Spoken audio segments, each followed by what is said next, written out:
Hey, what's going on, everybody? Welcome, welcome, welcome. Good morning, or good afternoon, actually, or good evening, or whatever it is, wherever you are. Welcome to Pillow Talk with Dr. Boyce and Dr. Alicia Watkins. My name is Dr. Boyce Watkins. I'm here with my lovely wife, Dr. Alicia Watkins. And I want to ask, how you doing today, babe? I'm doing really well. I just took a look at what you put up on the screen. Oh, the two Good morning, sides America. of TJ Holmes. Oh my goodness. TJ with his wife, and TJ with With his his with his white. his right. He's got his wifey, and his whitey. I need to stop. I'm You being should mean. cut it out, voice. That's That's not just nice. that's just cold. Anyway, what's going on, everybody? Let me know if you can hear us. Give us a yes in chat if you can hear us. Okay. Also, shout out the city that you're from.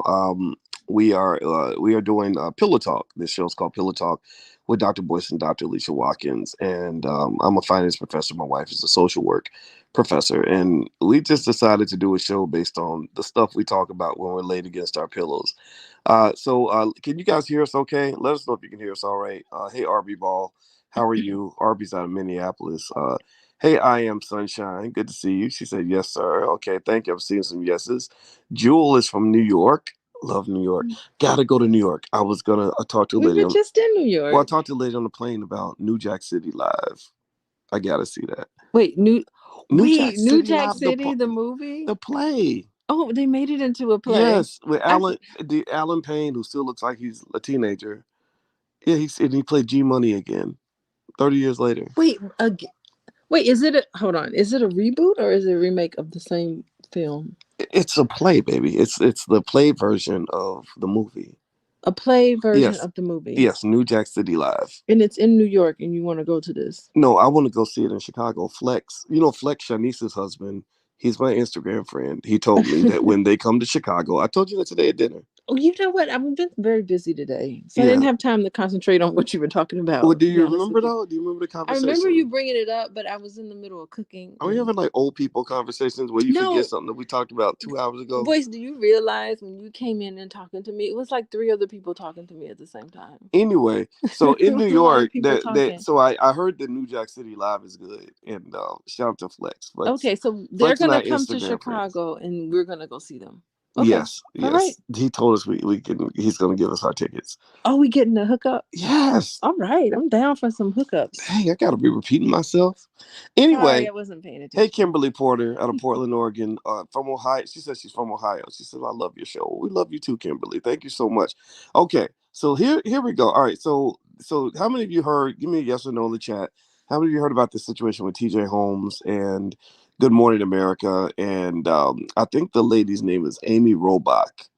And apparently those two got caught having a workplace relationship. Man, I've been following the story as it's been unfolding. It's been quite Yeah, fascinating. this kind of piqued your spidey senses. What got you so into this? Oh, it's just, well, first of all, I've been watching this show called The Morning Show, Okay. and it's on it's on Apple TV. Yes. And it is so good. And it is the exact replica of what's happening in real life on Good Mm, Morning America. wow. Okay. Well, not an exact replica, but close enough Well, where you're maybe just like, what is going on? well maybe that's why they did it that way because it happened. I mean, maybe that's why they did the episode because this probably happens a lot. I mean, workplace relationships are very common. Co-workers working together, long nights at the office, and all that. Yeah, you You spend all know. day together. I mean, think about, can you imagine like how the high pressure of doing Good Morning America? You're up at 3 o'clock in the morning and you have to go in and you have to like put on, and you got on nice clothes and you look good. Someone's doing your makeup and everything. Someone's giving you clothes, nice clothes to wear, and you're sitting in and you're doing the show and you're in meetings all day long with the same person. Yeah. Yeah. And so it's just like this on-screen sort of synergy that makes the show really popular. That's also what makes you kind of fall in love with someone. Hmm. Isn't that interesting? Well, I mean, I guess I can see that too, right? Yeah, And I. because when we're on here, sorry to cut you off, but when Mhm. we're on here and we do pillow talks, it makes me all giddy. Oh, does I'm it? all like, you know how excited I get. And I'm like, oh, I get to talk to Voice. Yes, yes, yes. You know. Well, you know what? It's um, and I feel giddy talking to you too. It's kind of interesting because some people would say, okay, these are just two consenting adults. They did what they were going to do. Who cares?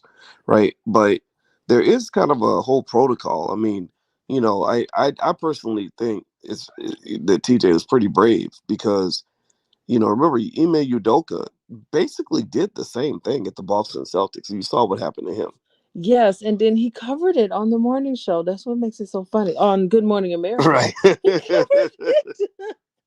He covered it. And I thought it was just like really interesting because it was really just what was happening with himself.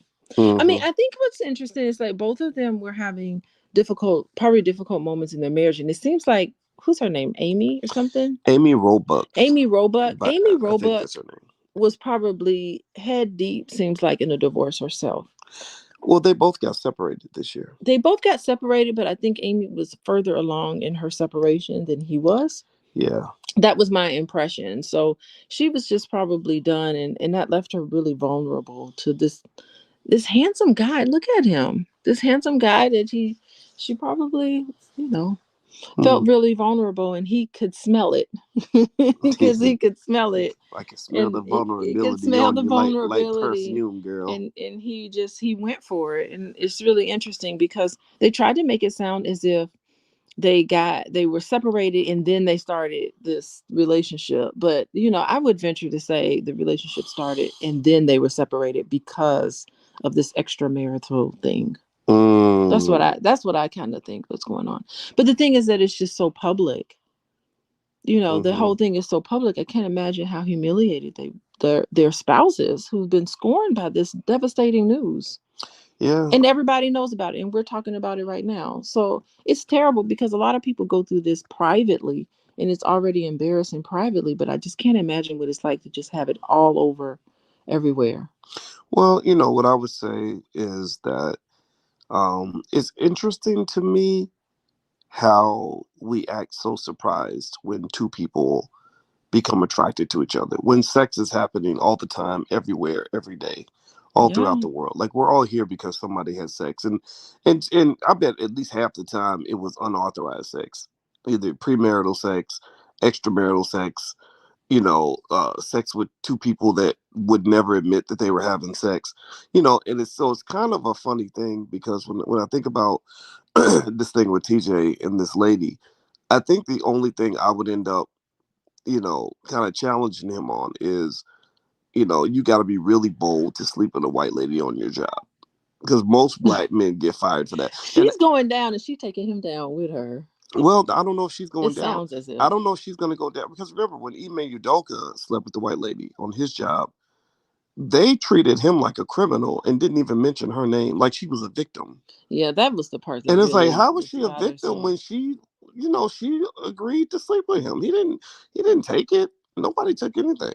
Both people agreed, but yet the way the public kind of portrayed each of them separately was very different.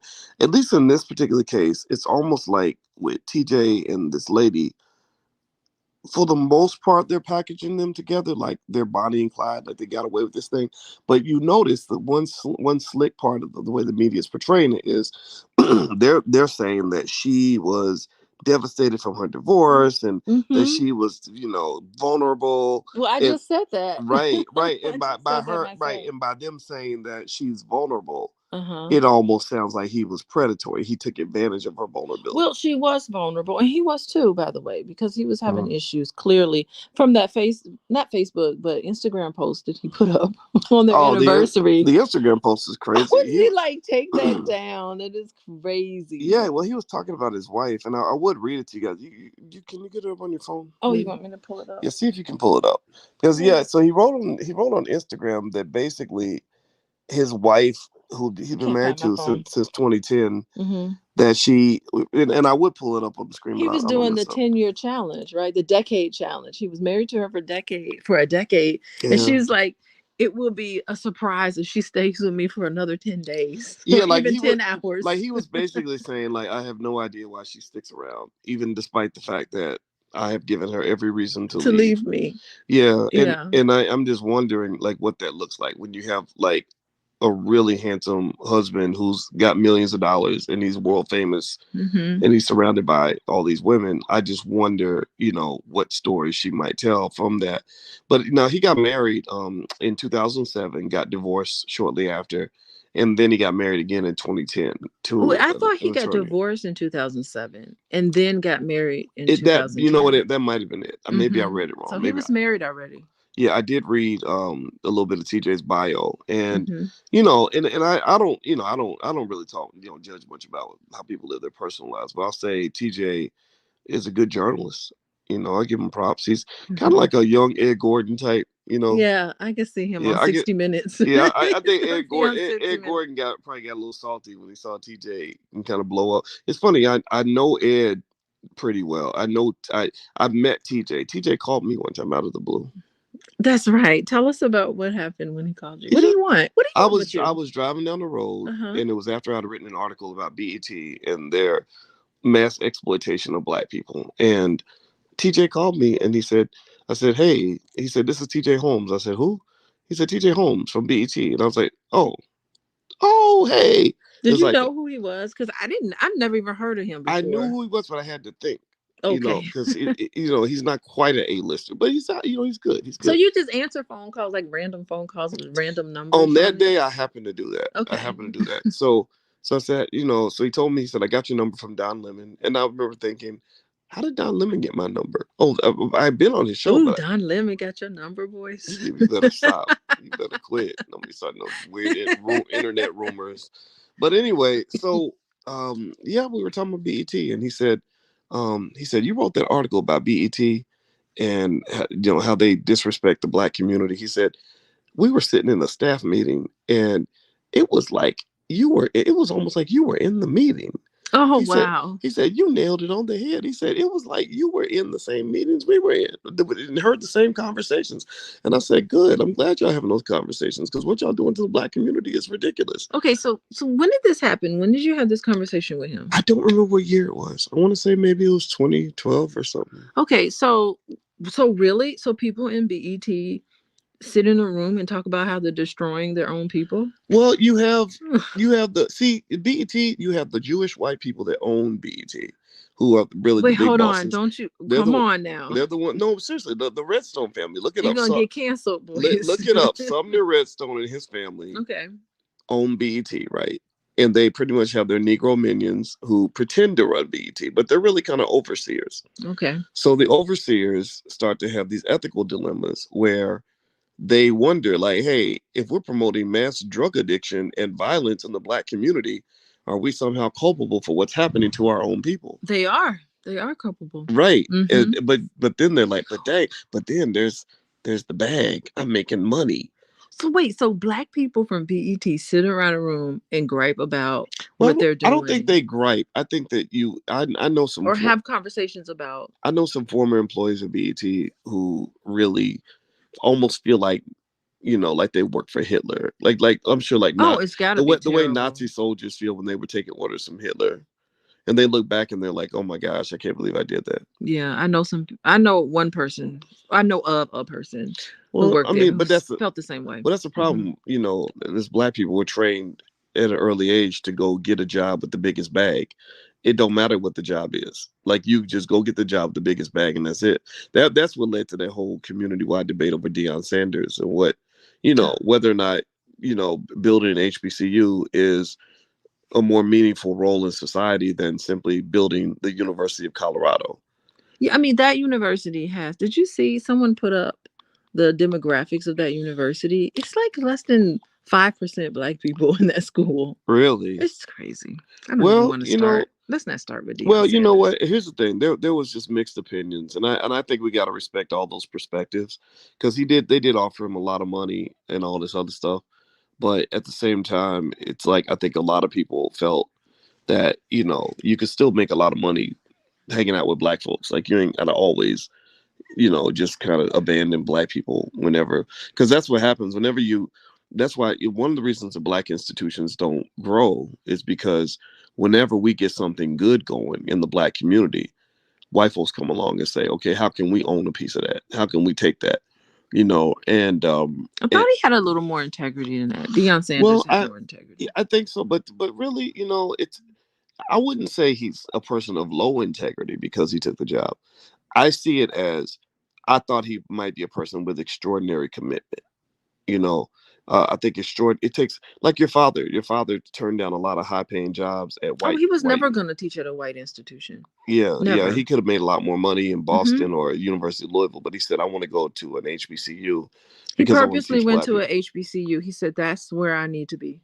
I Right, want to help. I want to be with my people in my right, community, right, at and my institutions." right, and when I left, the white university, Syracuse University, to do things with the black business school, I had a lot of black people say, "Why would you spend time with black people? Like, why would you spend time teaching financial literacy to black people? You're selling yourself short. You're not going to Hmm. make as much money as you could. You should be, you should go to Wall Street or you should go to a white university where they have plenty of money." And I was like, I don't want to do that. Hmm. There's nothing more important to me than being around black people. So I think, but it really, it's kind of like, I hope it works out for him. But it But did, let's get back to yeah. let's. I could talk. Of course, I can talk about this for all day because I've been on fire with this. But Well, you've done so many podcasts on it already. We don't have to do another well, I one. think there's a lot to talk about here. I think, and also people that listen to the Pillow Talk, they know that we talk They about know we whatever, just gonna go whatever around, comes out, around and whatever around. comes to mind. So some people can't hack it, and people like that they shouldn't be here. But wait, let's go back because we were talking about the Instagram post. Okay, I think he's still in love with her. with who? His wife I or the? think he still loves his wife. I don't think he likes Becky or Yeah. Amy or Well, whatever why? her name is. Well, I think he probably loves. He probably likes both of them. I You don't know. think he likes both of them. I mean, maybe. This is my I mean, prediction. his This is wife. my Well, his prediction. wife's probably like the person he loves the most, and maybe in another capacity, he has this attraction to this lady. Well, But what do you think? it's very questionable who he really loves because he didn't even take into consideration his behavior and the impact it would have on the hurt and the betrayal that it has on the people that he supposedly loves, which is his wife. Well, I think. However, Don't you think that he understands that though? Because he wrote a whole Instagram post about it. exactly. So when you look at this Instagram post, well, I mean, he definitely has some issues here, but if you look at that Instagram post, I just got the impression that he really does love his wife, Hmm. the woman that he's married to. And I think it would be really interesting to figure out if they actually get a divorce. Like my prediction is that they'll may he's going to leave that lady and go back to her. Maybe it's just what I hope would happen, Hmm. that they would strengthen their marriage, that they would do everything that they need to do, that he would just say, I he would just kind of have be remorseful and go back to her. Maybe it's just my little hopeful thing that the black man would really be committed, 100% committed to his black wife. Maybe it's my own little fantasy, but if he's willing to recommit to her, I could see it happening. Well, I don't know. I mean, what? So what's up with the What was up with the pregnancy picture? Is she having a baby or That's what I something? thought. I thought that she was pregnant, but maybe she's not pregnant now. Yeah. Maybe that's like an old pregnancy picture. Does anybody know was TJ Holmes' wife having a baby recently? If that's the case, that's obviously not gonna She's not go pregnant in well this moment. in the public eye. That looks like an old picture. You think so? Mm-hmm. Hmm. I don't know. We tried to look it up. They said she was pregnant in 2012, but that was in the article we read, and I feel like it was almost. It's almost like I feel like it might be a typo. So here he is. He's got two marriages that have basically gone to nothing, and he's Mm. got children that he's left behind, and he's gone off. Wait, what makes you think he left his children behind? Well, not that he's left them behind, but there's children involved in these marriages, and it didn't work out for whatever reason. The first marriage didn't work out. We know the second marriage, it looks like it's not working out. Hmm. And so here he is. I mean, that's pretty. What do you think about that, Boyce? Well, I think sometimes You think it's like a midlife crisis or something for him? I have no idea. I Hmm. don't know TJ like that. Well, I mean, just I looking at I like would I would say his age, his status. I would say that he's probably. I mean, he's a handsome guy. He's probably been a pretty boy his whole life. And remember, when we vilify men for cheating, remember they're cheating. Most of the time, they're cheating with a woman, except in Atlanta where it's like a 50-50. They are. You never Right, know. right. You But really never they're know. cheating with a woman. So it's interesting because women are the ones who who vilify the men for this behavior, but women are also the ones who participate, you know, and so it just becomes this interesting um, little, you know, dynamic. And I think, Well, the thing is that it's just, I mean, think about it. Let's just all be empathetic to this wife for a second because she's the hurt person, right? Let's all be empathetic to her. Let's just think she's rolling around in her day, married to this man. She's a lawyer, so she's good in, in her career. She's with her husband and she trusts him. They got married and he trusts her and they're building together. They have this child together. They have made this agreement that they were going to be monogamous, and get married and have this commitment. And then all of a sudden, boom, he's sleeping around with Becky. Can you imagine the devastation that she's feeling? Like, I bet just in an instant, your whole world is turned upside down. I guess so. And you have to continue on with your career. She's got to go and be a lawyer and raise his children and carry on with herself. And she's hit with this devastating news. And so that's like that's the real devastation of not even just women, but just anybody in a relationship that feels like they have been betrayed in this devastating way. And then on top of that, it's all public, all out everywhere for all of us to kind of weigh in on it. Like, it's just really terrible when you come to think about like how she feels. It's amazing. Some people have PTSD from this, Well, post-traumatic stress disorder. Some people actually form PTSD from having all of that security in their relationship, have that taken away from them in an instant. I think it's a false sense of security. Well, clearly it is. No, I mean, Clearly but I think it's a false no, sense I because you think have this trust in yeah, somebody. you know, I got cheated on a long time ago, and I just kind of concluded that like human beings are going to be attracted to each other, and that I'm not going to spend my time worrying about what somebody else does. Yeah, I know. I just not like I really will say, you know, I mean, I wouldn't, you know, I would just say honestly, like I spent a lot of time thinking, gosh, if I'm with somebody, what if she really doesn't want to be with me, or what if she leaves me? For me, the fear wasn't so much cheating, because usually women don't tend to cheat as much, but the fear for me, the Women do cheat. women do cheat, Oh my but it's goodness. not in the same context as men typically. I am from what I have observed, although women can cheat for sure. And it's For way me, more for vicious. me, it was more of concern about leaving. Like one minute we're together, the next minute you just decide I'm not good enough and you're gone. And that's when I just accepted the fact that I can't control what a person does or whatever. And that, Mm-hmm.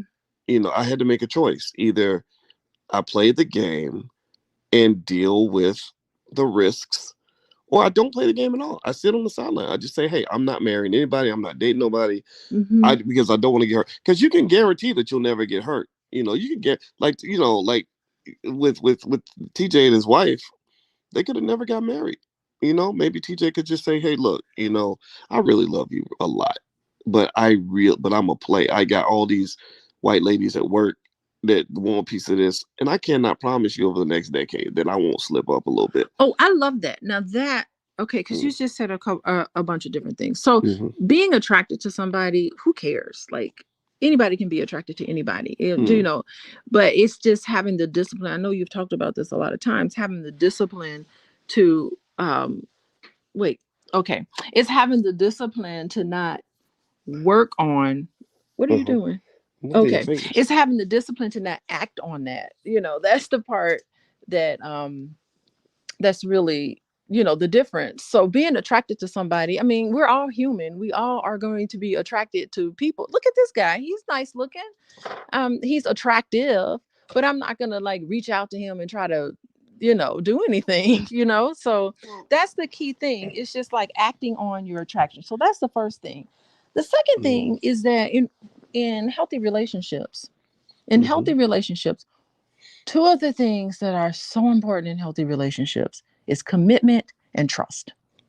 And Mm-hmm. so I'm certain when he married this lady, now, had he had a conversation with her when they got married and said, listen, I'm going to go and sleep around with a whole bunch of different women, and this is what it's going to be. So had he said, this is how our marriage is going to be. I'm going to go, I'm going to sleep around with a bunch of different women. I'm going to have all these extramarital things. And that's how it's going to be. This is what you're signing up for. Then that gives her the opportunity, or maybe she said that to him. I don't know. People have an agreement for fidelity when they get married to each other. Mm-hmm. Okay. And you should be open and honest with each other when you get married, because that's going to be the rules of our relationship. And all healthy relationships have rules. And so that's what it is. So what essentially happens is that if you agree to that sort of a thing, that's Mm-hmm. where the trust is. Okay, I trust that when we get married that this is how it's going to be. And so if he has violated that trust, then you know, Mm-hmm. there we go. Or she Okay. violates the trust. Whatever it Mm-hmm. is, you have to have accountability for what you Mm-hmm. agreed to do, and that the fact that you went back on that. Okay, well, I have a response to that. But before I have a response, I'd like to say that you're listening to Pillow Talk with Dr. Boyce and Dr. Alicia Watkins. My name is Dr. Boyce Watkins, and this is my wife, Dr. Alicia Watkins. And if you could take 1 second, please hit that thumbs up button, thumbs up, subscribe, hit the notification bell so you'll be notified when we go live. If you like intelligent Black conversations, that's what we like to do. And we also like to have fun. So, my wife is a licensed therapist and a full professor of social work. She's been seeing clients for many years. If you'd like to learn more about what she does, you can actually go to coachingwithdralicia.com. The URL's right there on the screen. Okay, so let me give another perspective on this. I remember when I was in my 20s, and Okay. I had a girlfriend that I'd been with for a while, and she loved me. I loved her, and I never made her stay. We chose to be with each other. Mm-hmm. All I heard from everybody was, "Why don't you marry her? Why don't you marry her? Why don't you marry her?" Yeah. Why And didn't you marry her? well, I let think I me, know who well, you're let talking me, about. you gotta let. Okay, so the reason I didn't marry her was because I said, so you're telling me that if I ever get married to her and I cheat a couple of times, once or twice, you're gonna label me the bad guy. I'm gonna be no. Listen, hold on. How would you be labeled the Wait, bad guy? hold on, baby. You gotta let Mm-hmm. me finish because you always cut me off. I don't always cut you Well, off. sometimes you do. All right. No, and people don't listen to men. When men tell, a lot of people will tell you who they are if you listen. All right, I'm listening to Right. you. So here's what um was going through my head. I was like, okay, I never understood that. I was like, I knew men I knew men who were really dedicated to their families, who are very good men, worked extremely hard for their women, but sometimes they would get weak in the flesh and make bad choices. Mm-hmm. Periodically, some of them made the same bad choice multiple times, Oh right? yes. And now I'm not. No one will ever say that that's okay, right? If you agree not to do it, then that's fine. I do think men and women are different, though. I think that the man's reaction to the flesh has a different connection to his heart and his mind than the woman. I think that for men, not all men, but for a lot of men, they can, like TJ could probably sleep with this white lady and still really love his wife, but sleep with the white lady, right? So I remember thinking to myself, why is there so much weight on, you know, what somebody does with their body? I didn't understand that, to be honest with you, Mm-hmm. because for me, I wasn't showing you that I loved you by sleeping with you. I Mm-hmm. could sleep with you and not care about you, not even like you. I show my love by giving my time, my money, my emotional energy, putting up with your shit, letting you yell at me, whatever. Right. So what happened then? And I'm really going to dangerous territory when I talk like this, because I don't think you a should lot let of it. Hold on, anybody wait, yell wait, at hold you on. I though. get it. Okay. I get it. Hold on. And I remember people saying, "She's been with you for this long. Why don't you marry her? Why don't you marry her?" And I was like, well, because I don't know if I want to make a promise that I'm not interested in trying to keep. I Ah. was 27 years old. Now, Okay. now at 50, I can make that promise because I'm gonna be a senior citizen in a few years, and it's like it's no big deal. But but I think but I remember thinking I would be a great husband. I would love to be a husband, love to be a father, but I don't necessarily know if I liked what I saw when I saw many men, not just a couple, several men. One time I saw a white guy that I went to college with, and he was 31 years old and he'd been divorced, and I don't know what happened in his marriage, but he was devastated. He was traumatized. He lost all his money. He couldn't see his kids. This dude was damn near suicidal. And I didn't see this happen once or twice. I saw it happen many times. And I know a lot of people say, oh, but that was just a special case. That was just him. That was just him. But the truth of the matter is that a lot of men are afraid of, like, okay, I'm gonna go all in on this thing and make all these promises, and if you slip up, then they're gonna cash you out like you're a terrible person. And I just don't believe that things like this, like, I don't believe this means TJ was terrible to his wife. I do think, though, it does mean he broke a promise, which means that there's, a consequence of that for sure, right? But what if he just told his wife, like, look, baby, I love you, but I'm TJ Holmes. I got all these opportunities. Things are gonna happen. You could be my main, but I'm gonna have stuff going on. Then people will be like, oh, you're a dirty dog. How could you How talk is he like a that? dirty dog if he's being honest? Like the thing is I don't that think it's honesty is always yeah. rewarded, though. I think because Mhm. remember, TJ sat there. TJ sat there on Good Morning America, telling the story of Ime Udoka. He covered the Ime Udoka story and had to pretend like, oh, well, I would never do that. Mhm. Even though he was doing the same thing as Ime. But what if he'd been honest and said, you know what, I slept with a white lady on my job too. It like it's like, no, the penalty would be high. So I think that I would really, in my world, I'd rather you be honest with me and Yeah. and be ready to accept the honest version of you Yeah. than to, like, make some agreements and then have stuff just fall apart when my little world gets shattered. Yeah, no, I just wanted to say before you move on to another point, I just want to say that I mean that is I really commend you for that because how disastrous would it have been if you had just gotten married in your 20s to somebody just because you were dating them for a long time and you weren't even ready for marriage in your 20s. And Yeah, I really and I did not appreciate the pressure. like the fact that you were very introspective and you knew that you could not be a husband to that lady, I will, whoever she well, was. and that's the hard part, right? Yeah. I wanted to be her husband. I would Yeah. have I would have taken good care of her. I would have taken, and I wouldn't have been a cheater because it wasn't like I had, like all these plans to do these terrible, crazy things.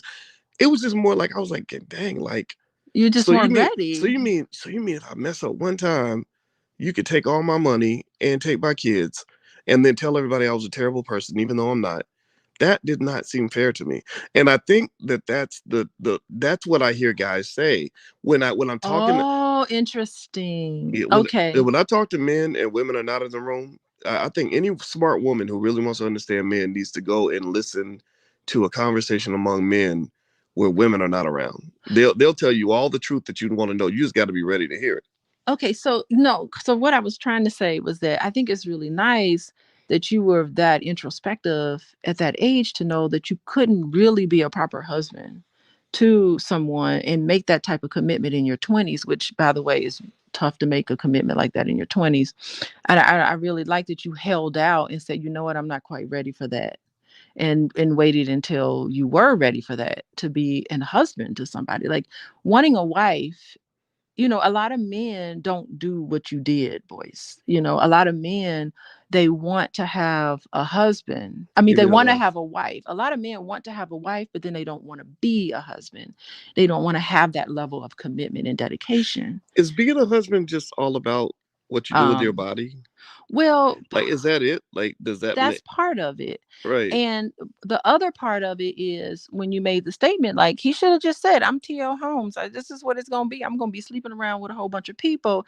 If he had been like that with her, then she had the choice to make the decision, okay, I'm going to go ahead and marry him, knowing what it is. Or she could say, you know what? This quite isn't quite the type of marriage that I want to have.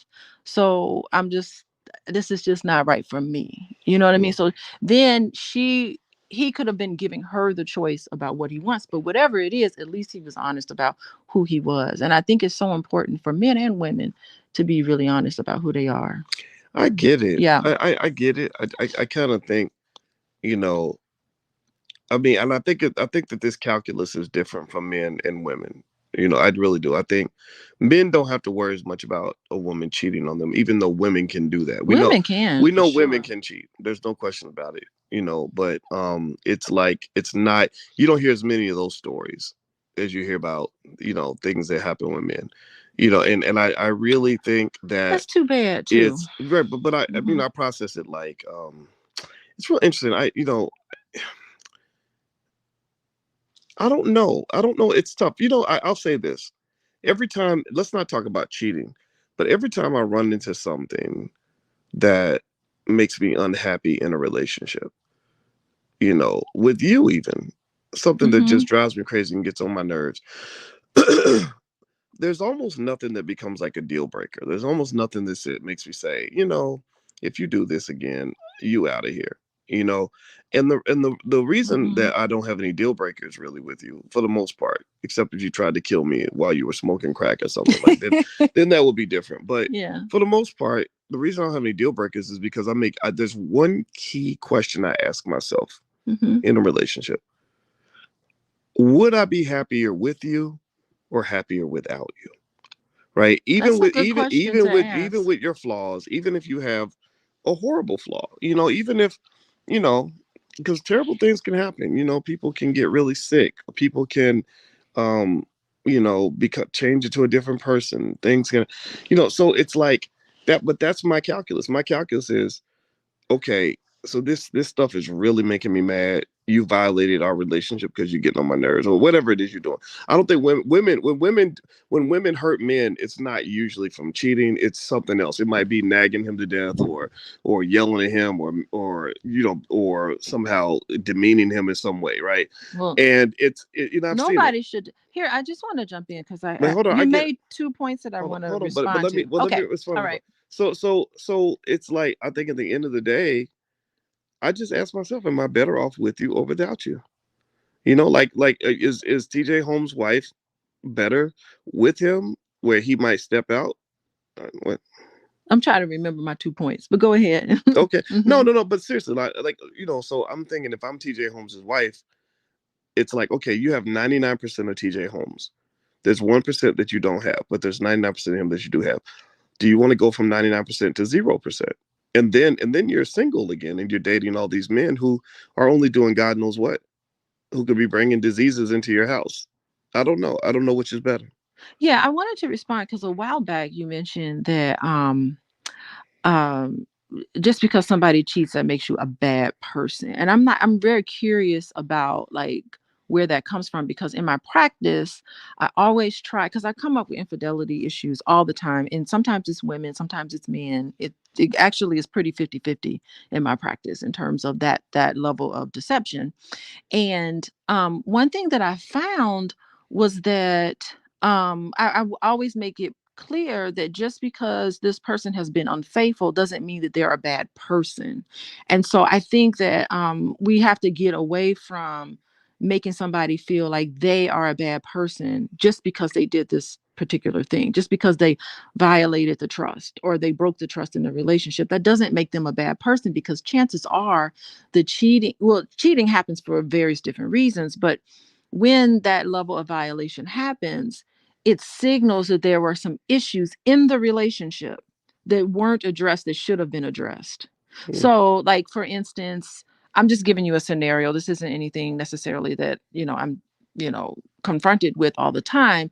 But one scenario could be that maybe there's somebody just like, oh, wait, No, keep talking, are Vicky. you Yeah. on here? Okay. Maybe there's somebody who is like trying to work with their spouse to make sure that their needs are being met. Maybe there's somebody who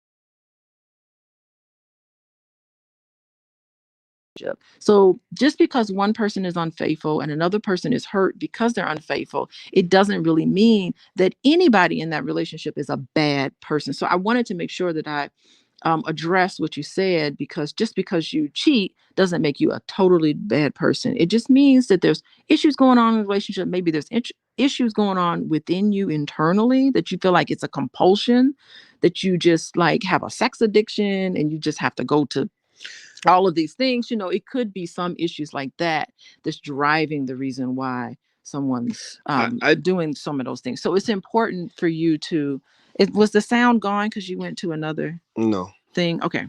Yeah, it was no sound. was making like a really good point, and I you're got making a good lost point. They no, they heard you, and because you were tittling I, around with no, I your I hear phone. what you're saying, right? And you've Hmm. said that to me before, right? Okay. And one of the things I do hear that, and I think, but it's kind of like I don't believe in engaging in the act of behavior modification of another person. You know, No, you like, shouldn't do and that. what I mean by that is when I say, hey, okay, you did this, you didn't, let's say I say to you, you're not submissive enough. Uh huh. And you say, well, why would you say I'm a bad person? I say, no, no, no, you're not a bad person. You just need to be trained on how to, you just have a fundamental disrespect of authority from a man, and you need to be trained on how to behave properly, right? Uh huh. But what if you just simply, you know, just don't want to be submissive and you're perfectly normal. You're a Hmm. normal person. You just this is just who you are, right? So my point is to say I know men. I've seen men who cheat. And I've seen more men than women. I know women do it too. We know that, right? Oh yeah, they When do. I was single, I got hit on by several married women. I remember that. Oh really? Yeah, I mean, it would happen a lot, and usually it was most of the time it was because the relationship at home was all but dead, But Hmm. I really think that this idea that somebody cheated means that there's something wrong with the relationship or there's an unmet need. I think that It may could. It I think is like that I in a hear lot of ways. well, Hmm. I think women are more likely to do that than men. I know men who cheat just because they just like women. They just say, my Hmm. wife is perfect, she's wonderful, everything's great. I just want more than one woman. Yeah, and I like that. I like when men That's not say that. that might not be an addiction. I mean, No, it's not an you had addiction. kings with 20 wives and then Yeah. 30 concubines. No, and I think that that's really good. I don't make any judgment when I'm with my clients. You know what I mean? It's just like because I do think that open marriages, like a lot of people have open marriages, and we've talked about that on Pillow Talk before. I think open marriages is a viable option for a lot of people who feel that way.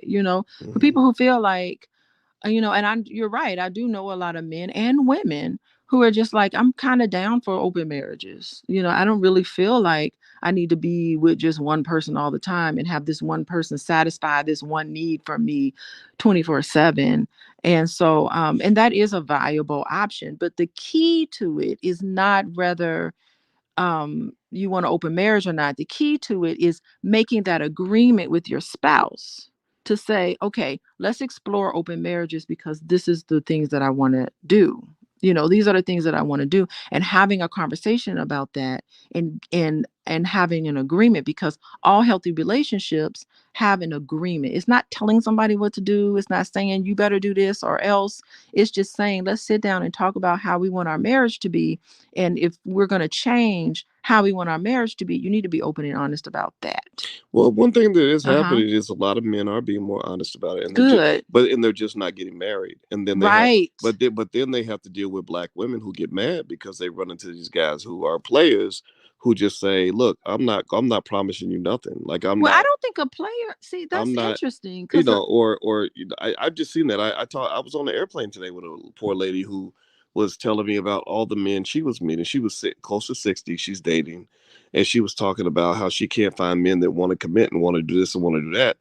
And I heard her. I really empathized with what she was dealing with, but I was kind of like thinking, you're looking for this. She had a list of about 10 things she wanted from a man, and one of like God fearing, fully committed, doesn't cheat, has enough money, things like that. And even if you take away the money and the material stuff, it was kind of like, I get it.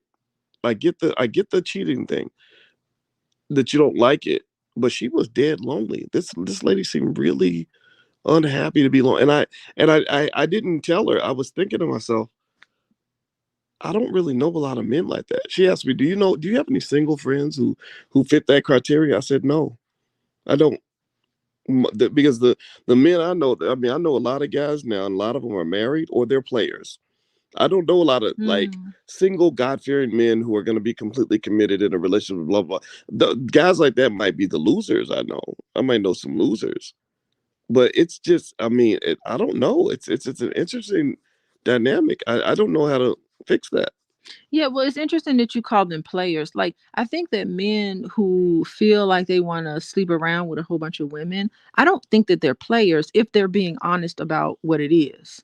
I think players is in a negative category because they are playing people. They're saying, Mm. hey, it's just me and you. It's just, I'm not seeing anybody else. And then they going around on Tuesday, they with another woman, promising another woman all these things. Like, to me, like a player is like somebody who's just like playing around, telling women terrible, lying to a bunch of women and Or manipulating them. Like, that's what I hear about player. But I think or better if a yet, man is honest and he's just like, hey, I'm not gonna make this commitment to anybody. I'm Mhm. just like playing. I'm just dating around. And then what that does, I don't think that makes that man a player. I think that makes that man very Well, when I honorable. say players, I'm talking about just men that will date multiple women, and Oh, and the way okay. and when I was single before I married you, and when I was in the Yes, I was single like before I right, married you. right, and let me just tell you, Kevin Samuels was right about some of the stuff that he said before he died. He wasn't right about everything, but some of the things he said about a high income You man. always bring up Kevin Well, Samuels every time we have a I'm conversation. bringing it up because people needed to listen to him a little bit more. It doesn't mean he was right. I fought with Kevin. I fought with him. And it felt I hated it because a lot of guys got mad at me, and because I said some of the stuff he's saying is being said in a mean way. And I don't like telling people they're gonna die alone. And I don't believe women over 35 are leftovers. I think that was unnecessary and untrue. There are plenty of beautiful women in their 40s, 50s, and beyond. And I think that's where I said, okay, stop that. That's silly. But the area where I think people should probably hear a little more is that I was astonished when I was single and I was in my 40s. I was now I had a little more fame. Like I get recognized on the street, stuff like that. So my life might have been a little different. But I wasn't TJ Holmes famous. I wasn't on Good Morning America, but I was famous enough, and I had money. And you'd be amazed at how many single women there are that will sex you up as much as you want without you promising them anything. You don't even gotta lie because they don't even feel like they have the right to ask no questions. They don't even a lot of them won't even ask you, like, who were you with? What were you doing? And the thing is that a wife gets tremendous privilege. A wife is like the person that a man says, okay, I'm gonna answer to this woman. I'm gonna respond to this woman. I'm gonna make sure that I'm coming through for her as much as possible. And so those are just different realities. And I really just wonder if it's like if there's something happening in the dating market that we're just not acknowledging. But Mhm. maybe it's okay. Maybe all the women that are single at 50 are happy. Well, you know what? I don't know. That's Go ahead. pretty cool. So you gave it all up for me. I mean, people, but no, Isn't that? but usually when I try to tell the truth, like people would just Yeah. say, "Oh, shut up." Nobody No, wants to I'm hear not that. saying oh shut up. I'm saying wow, that's really interesting. You gave all that up for me. That's pretty cool. Well, I'm not talking about me in particular. Well, you were giving an I was example of using myself yourself. as an example, and you're right. Yeah. I gave it all up for you also because the main driver of me wanting to get married was not just that I loved you that much and I thought you were that amazing. It was my father. My father was the driving factor. My father has been married to my mother for 48 years. So in our family, marriage is a part of manhood. So when my Ah. brother and I have an issue with our wives, we call our father. He gives us advice. So think about a black man who doesn't have a father in the house. Most black men never had a father in the home that was married to their mother. Mm-hmm. So ultimately, it's real interesting. I don't know. I kind of just I don't know. I don't know what the I answer hope is. your phone doesn't go out. Your battery is really low. It'll go out I'm soon. worried that it's just gonna cut us off, and we're having like a really good conversation. Yeah, but Yeah. I'll go get the Okay. charger. Okay. But I think marriage is honorable. I saw a sister who said, "Little lady says marriage is honorable." I think it is honorable, but I Hmm. think it is honorable if you grew up seeing it as an honorable thing. Yeah. You If you need. did, yeah, if you didn't grow up seeing it as an honorable thing, you see it as hard work, as an unnecessary burden. Yeah, and I think it's so important that you see marriage as like a place where you can grow. Because I think what it does to men, it turns men into better men. Because you have to be able to grow in a bunch of ways. And it turns women into better women. It really is a growth process to be married to somebody. And part of that growth process is to try to grow in a way where you can figure out what's important to you and live your life accordingly to that. Like, it's not worth it for me going out sleeping with all these women all the time. That's what a lot of men say. I just want to have this one person, for me to spend the rest of my life with. And I'm giving up all of those things. Being able to give up your single lifestyle is a growth process because it's going to require part of you to develop. And some people aren't ever ready for that type of growth process. And it's okay. Not that marriage is not for everybody. Well, I wonder if women would have the option of sleeping with a lot of men at the same time, if they would do it. If let's say nobody judged you, No one judged you. right? If you could like have 5 guys come over every week and you sleep with 5 guys, or would most women choose? Oh, I can one just choose. I can or just be choose? like, drop your pants. Let me see what you got going on. Yeah, Let me see who or am I no, picking or today. really, or seriously, or if or women, or if you let's say you gave women that choice, like you can either pick the guy you like the most and be committed to him, or you can have all 5 of them, and all 5 of those guys, you will be sharing yourself with all 5 of those guys, and they will be sharing themselves with you. Like, what do y'all think? Do you think women would choose the 5 guys restaurant, or would they choose the solo route? Well, the thing is that I don't know if it's quantity or quality or what it is. I think for many of us and for men too, if they're really being honest, it's like that intercourse. It comes. Why are you laughing? The I'm intercourse looking at comes. the I'm responses. so Teacher distracted. teacher says, "Hell no, I need to preserve my body." Okay. Leila Morale says, "Get you a plumber." Go ahead, keep going. Okay. So what I was saying is this: that like having that level of intimacy, I think it's important to also have like emotional intimacy. So that emotional connection that you have with somebody, it makes the sexual intimacy way stronger. I think it So it does. okay, Go go ahead. ahead. But I am going to disagree though. As a man, I think it is a little bit different.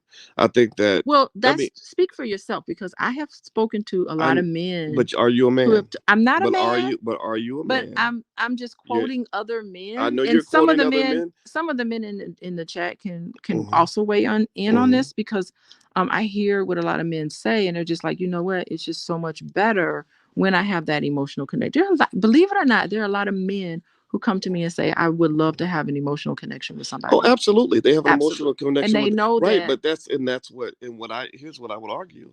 They have an emotional connection with their wives even when they cheated on them. So I think that is the dilemma, that I don't disagree. Everybody wants an emotional connection to something. I just think that the way men and women view emotional connections can vary, and that we don't acknowledge that. I think that we look at the feminine perspective because we have a feminized society.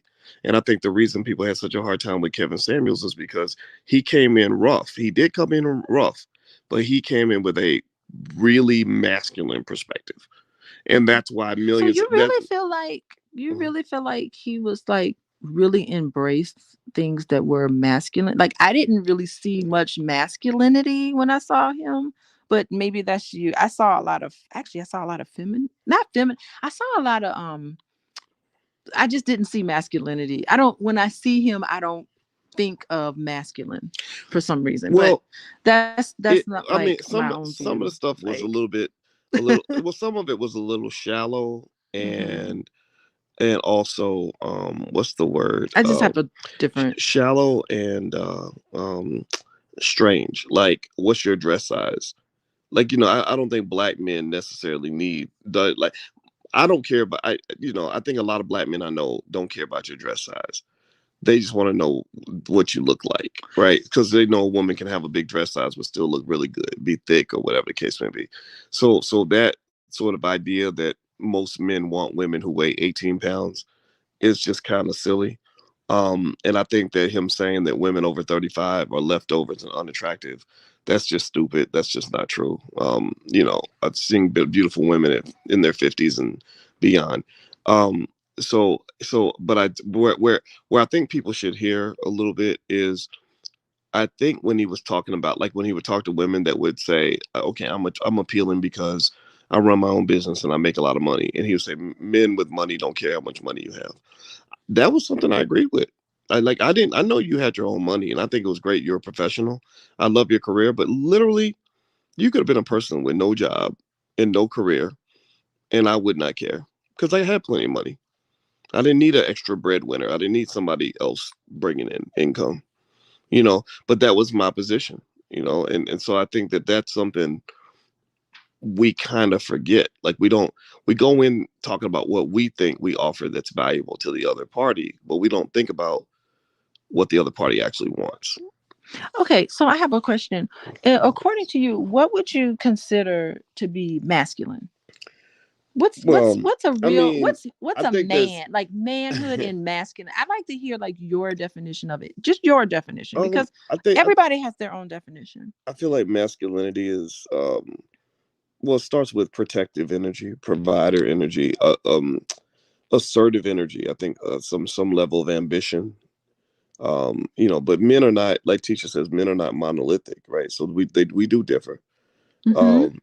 I And, just said that. but there are some themes. There are some themes, and there are some patterns, though. So what'd you say? You said protection. What else? Well, in my household, my father showed me masculinity by being a extreme provider. He went and got things done for the family, and he always Mm-hmm. he claimed his territory, he protected. He claimed us all as his children. I wasn't his biological child. Um, my mother was always treated as a royal member of the family, like she was very important. Um, he was very hardworking. He has always been ambitious. He always wanted to create a better life for himself, and things like that. Um, and he Mm-hmm. wasn't no punk. You What know, is what no punk? What does that mean? it means he ain't no punk. It means you try to punk him, you're gonna have a problem. What do you mean by punk? I don't know what that means. Like if somebody came to him in a certain way, like Yeah. He didn't back down from challenges very often. okay, yeah, that's an interesting definition. I mean, I agree. Not that I don't disagree with it. You're a Mhm. man. You're talking about what manhood means, so you're educating me on your definition. But it's just interesting that there's other aspects of men too that could be related to love and showing having feelings and showing emotions and showing a sensitivity. Like I've seen your dad, do some really thoughtful, beautiful things to the people that he loves and the people that's around him. How he treats me is like really beautiful. Mhm. When I sit down and I have like all these conversations with your dad, it's just like it's just so cool. He's a good listener. He is very smart. Mhm. Although he's not very formal education may not be there, but he's extremely intelligent, and I just enjoy having conversations with him. And I just like I see that side of your dad, and to me, that's also manhood. That's also masculine. It's also like being able to listen and being able to tune in to the people around him, how he is with his grandchildren and children. I think it's just absolutely beautiful. I think that we need to include that in the definition of manhood. Well, I don't disagree with you. I mean, I kind of think that um, every man makes his own, definition of masculinity, and I think that listening. Are you guys able to hear us? Okay, let us know if you can still hear us. And we don't left the TJ Holmes topic. We We left haven't. that back 30 minutes No, but ago. it should be like this is where it should go. Well, Because it's not about TJ Holmes. It's about what is he doing for his family. Like instead of being with his wife, he's walking around. He's going around. He's going around. You know, well, being with. okay. Mhm.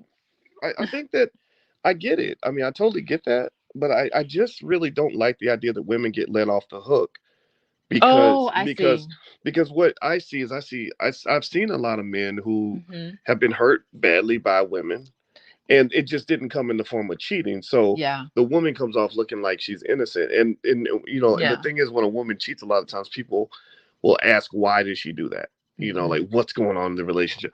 Why don't we ask about TJ? Maybe his wife was is a mean person. Maybe she's Hmm. disrespectful. Maybe she's Hmm.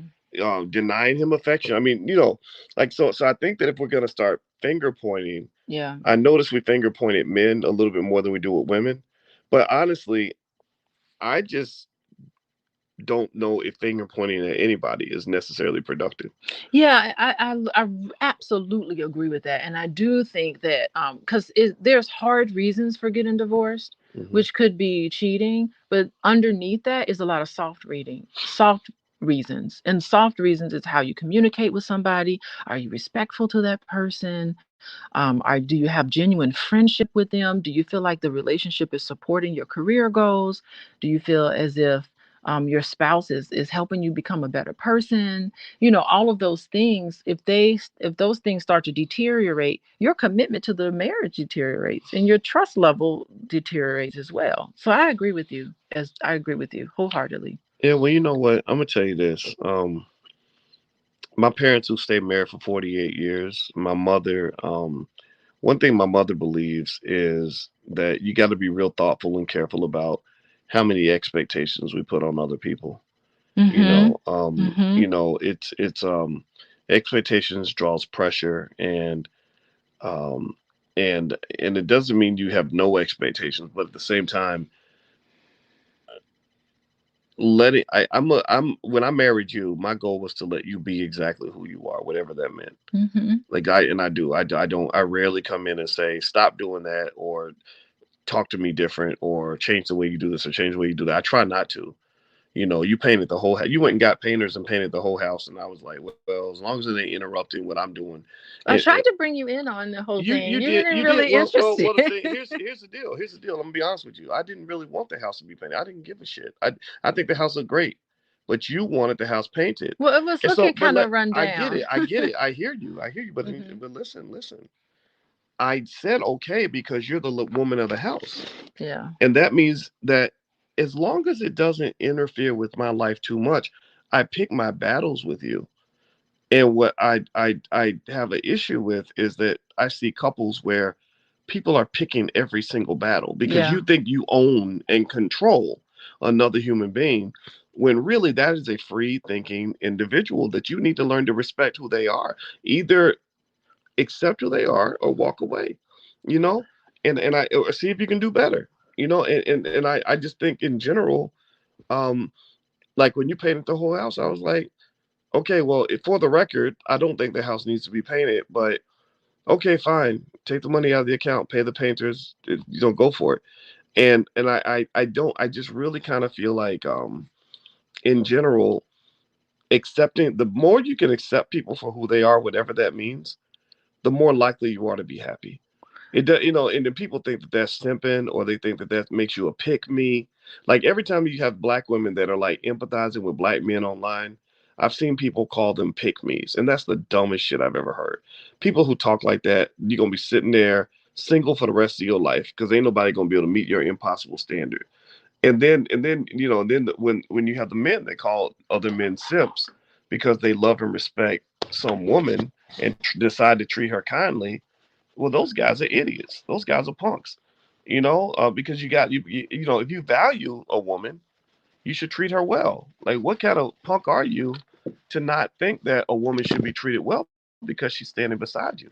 So I personally just think, my advice, my Uncle Boyce advice, for what it's worth to everybody listen. I know you writing down your notes because you always thinking about what you want to say. You ain't really listening to me. I'm listening to you now It's because it's okay. all written I'm gonna down. talk to them. I'm gonna talk No, to I'm, them. I'm. All right. I'd like So to jump in when you're done. I When know. you take a breath, boys, I'd I like to know. say Well, something. I'm on the soapbox right now. But no, seriously. But on my soapbox, that's been my formula for I've been very happy.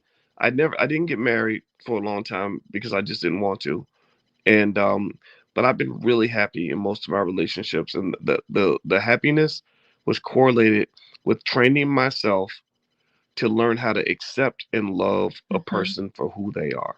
Hmm. Um, and but at the same time, I've always resisted anybody Hmm. that's tried to change me or told me that who I am is Hmm. not appropriate, not proper. I'm not following the rules. I'm not behaving the way they think I should behave. I'm not a kid. Hmm.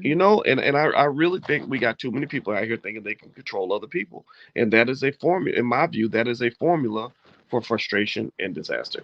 Yeah, I really love what you're saying. I mean, I really do think that people need to learn how to accept people, particularly when they show you who you are. You really need to accept who they are. But I also think that it's really interesting that healthy relationships, it is nothing is about ownership and control. Like if you feel like somebody's trying to own you and someone's trying to control you, that is definitely not a healthy relationship. And so whenever you're in a scenario where someone's trying to make you do something or make you be something that you're not, like that is a signal that something terribly wrong with the relationship. Now, on the other hand, if you're able to sit down with your partner and you're able to say, okay, what are the rules of our relationship? Let's two of us as grown people come together and decide here are the things that are acceptable and here are things that are unacceptable. And in making that commitment to each other, to know what's acceptable and what's not acceptable. Now, that's not about ownership and that's not about control. That's about two people coming together and deciding how they want their marriage to operate. So that's healthy. Owning and controlling somebody is definitely not healthy. The second point that I wanted to make was that, yeah, nobody can read your mind. And so I think it's so important not to criticize people, not to tell them that they're wrong, not to tell them that who they are is somewhat flawed. However, I also think that it's important to be able to tell that person, here's what I need from you. Here's how I feel, and here's what I need from you. And there have been many times you've done that with me. And I just love when you do that. Like, Mhm. there was a couple of times where you said, you know what, Alicia, when you made that statement or when you did this, I felt a certain way about it. And I really appreciate it if you did this with me. And all the times that you said that to me, haven't I always been like, thank you so much, Boyce, for telling me, how you feel about that. And I give you a hug and a kiss. And I always say, yes, Boyce, I will give you what you need. And so I think that's so important. So as long as you're communicating your needs and not criticizing another person, as long as you and your partner sit down and come up with rules about the relationship, not making it about ownership and control, everything is copacetic. Well, I hear what you're saying. Yeah. I hear it. Yeah. I can't say I agree with it. I know for a fact that a lot of what you're saying has to be wrong, and a lot of what I'm saying has to be wrong. And the reason I know that it has to be wrong is because with all the stuff that we know, that with all the great research that we have about relationships and everything else, the divorce rate is too high. Black, especially in the black community, families don't stay together very long, and I don't think where it's healthy to have a world where, in the midst of all these broken relationships, in many cases, we're vilifying the men. I Yeah, think, I agree with I that. think, I think men are vilified in our community way too much. And I'm not being a mhm. pick me by saying that. Like, I'm really saying that, a lot of, especially black men are struggling with a lot of things. If when I did my podcast on black men who had issues with trauma or painful memories, we talked about how black men, they have outlets to communicate, but they just don't take advantage of them. And so it's very difficult for black men or men in general to be able to talk about how they're feeling and what they're going through and be accepted for who and what they are when they talk about their feelings. And I think that we need to have way more avenues for that in a way that's healthy, not in a way that's divisive, because you know how I feel about divisive conversations. Yeah, Yeah. yeah, but I think sometimes I think that you're right. There has to be more communication about how you feel and what you're going through. Hmm. I could say, for men, when I'm sort of listening to what they're saying, I don't think they feel like they're really being heard. I don't think that they feel. I think that they're being told by the world that, you know the reason you lost your family, which is the most abusive thing you can do to a person, is kick them out of their house and tell them they can't be live in the house with their own kids. The reason you lost your family is because you didn't follow the rules. You didn't do what we said, and that to me is ridiculous as Muslim countries that will stone a woman because she commits adultery or because she cheated or because she's not a virgin anymore or whatever. I kind of think I just think all that's kind of silly. I think that men are not the terrible monsters that people make them out to be. Yeah.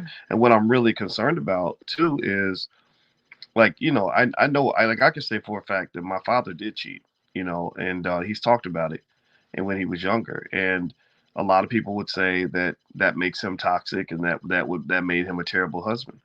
And I have always kind of resisted that and said, no, actually, he was great, and it was very nice to have him in the house because he was part of the family. He was part of the security, And my mother would say the same thing. However, at the same time, you can't say that without. It's almost as bad as like when somebody tries to say that a pedophile shouldn't get 100 years in prison. They should get therapy and maybe 10 years in jail or something like that, right? You say that, then people say, "Oh, you're siding with the pedophile." And it's like, no, you're not. You're actually just saying that the punishment should probably fit the crime. So ultimately, I think that um, a lot of families are broken because we don't try to take the time to really understand men and who they are and what they want and what's going to make them happy. We just spend time telling them what to do. So I see a lot of men. What you saw with Kevin Samuels, for example, was a rebellion. I think you saw. I keep bringing him up because I think Kevin was very relevant. I think he was. I think he was culturally impactful. He's like he was as impactful. He was impactful like Kanye West is. Kanye West, you and I both talked to him. Kanye has some psychiatric issues, but Kanye's impactful and relevant, and you can't say he's not. So I think the same thing can be true about Kevin. So long story short, I think overall, if I'm a woman and I'm trying to really get me a lasting relationship with a man, I spend less time listening to myself and listening to my girlfriends than I spend actually listening to men and accepting men. I believe men will stay in places where they are accepted and they are loved, not in places where they're judged and they're controlled. Mm-hmm. Yeah, I agree with that. And I do think that I think it is very painful to end a marriage like what this gentleman here is going through and many other people are going through when they get a divorce, and he's getting a divorce for the second time. Yeah. So I know it's very painful. And sometimes a lot of people um when a relationship is over, it does feel like abuse to them because of the abandonment. And I think a lot of us have like this abandonment issue, and they in their mind they're thinking they've never had examples of healthy termination. Like termination in the Black community is always coupled with arguing, fighting, something very traumatic. And so I think that there is just, and you know what, it may be like a class that I'm thinking about teaching a class on this, on like healthy ways to enter into a relationship and healthy ways to pull back and healthy ways to have conversations up front so that you know that you're making a commitment to the right person. Healthy, respectful ways to end relationships and respectful ways to sit in relationships, because I think we all need to have those examples, because ending a relationship is so traumatic for a lot of people, particularly when it brings up abandonment issues. The second thing that I wanted to make was that just because you're married to somebody doesn't mean that you sign up for abuse. Okay. And if somebody does something or says something, I mean, because sometimes you'll say something, it'll hurt my feelings. And I'll be like, boys, that hurt my feelings. And you'll say to me, okay, what did I do to hurt your feelings? And I'm like, you said this and that really hurt my feelings. And the thing is that if you had looked at me and was just like, you stupid raggedy hoe, if you had said that to me, then I wouldn't have married you, and we probably wouldn't even be sitting here doing this pillow talk. But when I come to you with something and I say, boys, you hurt my feelings, you're like, what did I do? You will give me a hug and a kiss, and you will sit and listen to me. And that makes me feel good. And it also makes me feel good because when I come to you with something like that, you change. And it's not about control. It's about you being considerate, and it's about you getting to know me. You'd be like, you know what? Alicia doesn't like when I call her names, or Alicia doesn't like when I do this. I'm not going to do that anymore because that bothers me. Not to say that you call me names like that, but if you do something to bother me, like you treat me in a way that's really sweet. And so what I'm saying is that in a lot of relationships and a lot of marriages, it's like total disrespect going back and forth. It's people saying, oh my goodness, you did something to hurt my feelings. And then they're just like, so what? I don't care if I hurt your feelings. Go away. So if you do that to somebody, how long can you live with somebody that's like sitting around being rude and disrespectful and don't care about you and not considerate of Mm. you and just mean and terrible. You have to have that level of love and commit. Like, to me, that's a level of commitment. So if I come to you and I say, you know what, Boyce, I'm really bothered by that. I love the fact that you respond to me in a way that's beautiful, because that makes me feel like you're committed to the marriage. Mm. So that's what I had to say about that.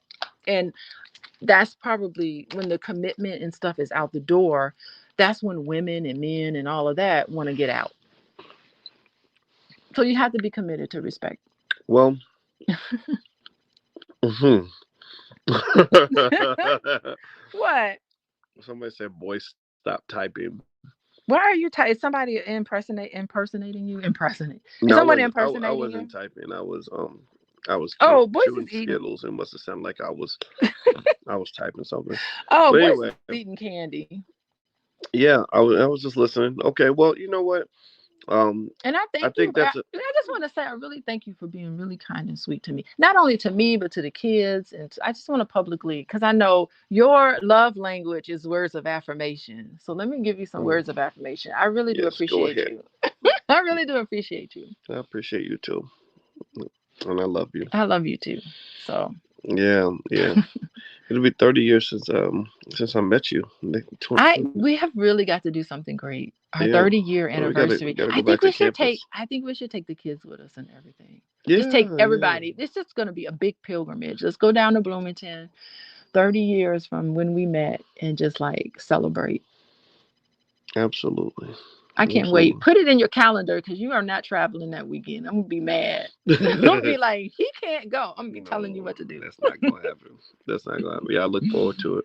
Well, I would tell you with TJ Holmes, I wish him and his family the best. And the lady, I was, to be honest with you, I'm here to talk about the black person, but there is a white lady here, Amy Rodush, or something, and I hope she does well. I hope she's fine, and his wife, most importantly. But they fell in love with each other because they trained for the New York Marathon together. Wow, Like, he should be training for the marathon with his wife.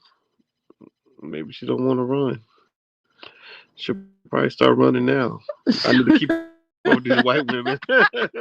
they be running. They be running. That's Yeah. crazy. Well, anyway, guys, it was fun hanging out Anyway, with y'all. We appreciate you. And Alicia's website is coachingwithdralicia.com. She sees couples and individuals, and she's been doing it for many years. So if you'd like to learn more about it, you can go to coachingwithdralicia.com or at coachingwithdralicia on Instagram. And if you could hit the thumbs up button, thumbs up, thumbs up, thumbs up. Make sure you also subscribe and hit the notification bell if you haven't done it yet. And so we appreciate you guys. It was a lot of fun, and we're gonna come back again pretty soon and do another pillow talk. We try to do a couple of these a week, and it's an absolute blast, and it's a blast because we're happy to know that there are other intelligent black people out here that can appreciate smart conversations. As we ain't here to feed you a bunch of ignorance, but being smart doesn't mean you can't also have fun, and that's what we love doing with the pillow talk. So God bless you guys. Have a good night, and we will see you soon. Take care now. Bye bye.